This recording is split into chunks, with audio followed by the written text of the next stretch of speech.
വചനാമൃതം.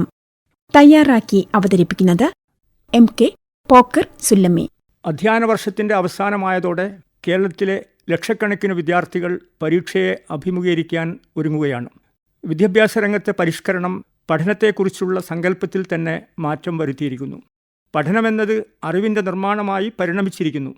ഈ പ്രക്രിയ സുഗമമായും കാര്യക്ഷമമായും നടക്കുമ്പോൾ മാത്രമേ വിദ്യാഭ്യാസത്തിൻ്റെ അടിസ്ഥാന ലക്ഷ്യങ്ങൾ സാക്ഷാത്കരിക്കാൻ സാധിക്കുകയുള്ളൂ. സമ്പൂർണ്ണ വ്യക്തി എന്ന നിലയിലേക്കുള്ള വളർച്ചയാണ് വിദ്യാഭ്യാസത്തിലൂടെ സാധ്യമാകുന്നത്. മാതാപിതാക്കൾ കുട്ടികളെ ചേർത്ത് പിടിച്ചും വാത്സല്യത്തോടെ തലോടിയും സ്നേഹത്തോടെ സ്പർശിച്ചും ബന്ധങ്ങൾ ഹൃദ്യവും ഊഷ്മളവുമാക്കാൻ ശ്രദ്ധിക്കേണ്ടതുണ്ട്.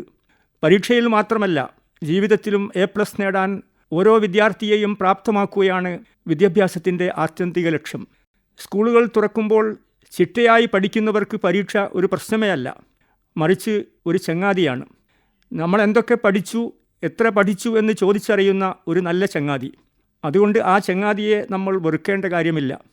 ഓരോ പരീക്ഷയും ഓരോ പരീക്ഷണമാണ്, ഓരോ അവസരമാണ്.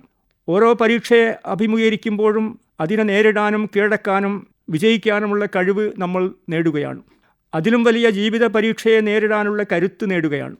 അപ്പോൾ പരീക്ഷ വളരാനും വിജയിക്കാനുമുള്ള വഴിയൊരുക്കി തരികയാണ് യഥാർത്ഥത്തിൽ ചെയ്യുന്നത്. എല്ലാ കുട്ടികൾക്കും പഠിക്കാനുള്ള കഴിവുകളുണ്ട്. എന്നാൽ അധ്വാനത്തിൻ്റെയും പരിശ്രമത്തിൻ്റെയും ഏറ്റക്കുറച്ചിലുകൾ പഠന പുരോഗതിയിലും വിജയത്തിലും ഏറ്റക്കുറവുകൾക്ക് കാരണമാകാറുണ്ട് എന്ന് മാത്രം. വായന രാവിലെ 5:30 മുതലും രാത്രി 7 മണി മുതലും എന്ന് ചിട്ടപ്പെടുത്തുന്നത് നന്നായിരിക്കും. പാദവാർഷികം, അർദ്ധവാർഷികം എന്നിവയെല്ലാം വാർഷിക പരീക്ഷയിൽ മുന്നേറാനുള്ള ചവിട്ടുപടിയായി മാത്രം കണക്കാക്കണം. ഈ സമയത്ത് ഹൃദയമിടിപ്പും ആശങ്കയും ഉണ്ടാകാറുണ്ട്. എന്നാൽ ദിവസേന കൃത്യനിഷ്ഠയോടെ പഠിക്കുന്നവർക്ക് പരീക്ഷയെ ആത്മവിശ്വാസത്തോടെയും ശുഭപ്രതീക്ഷയോടെയും നേരിടാൻ കഴിയുമെന്ന് ഉറപ്പാണ്.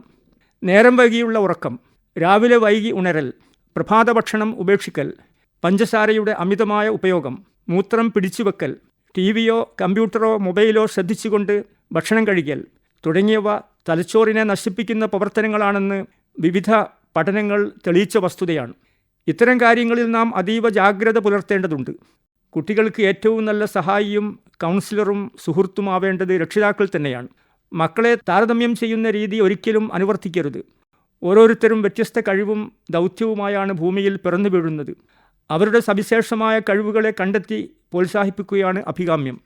വിദ്യാഭ്യാസം ജീവിത പരിശീലനമാണ്. ബുദ്ധിയുടെ വളർച്ചയും മനസ്സിൻ്റെ വികാസവും വ്യക്തിത്വ രൂപകൽപ്പന പ്രക്രിയയുമാണത്. മികവിൻ്റെ കേന്ദ്രങ്ങളാവേണ്ട നമ്മുടെ പൊതുവിദ്യാലയങ്ങൾ കുട്ടികളുടെ സർവ്വതോന്മുഖമായ കഴിവുകളെ കണ്ടെത്താനും അവയെ വികസിപ്പിക്കാനുമുള്ള സർഗാത്മക കേന്ദ്രങ്ങളാകണം.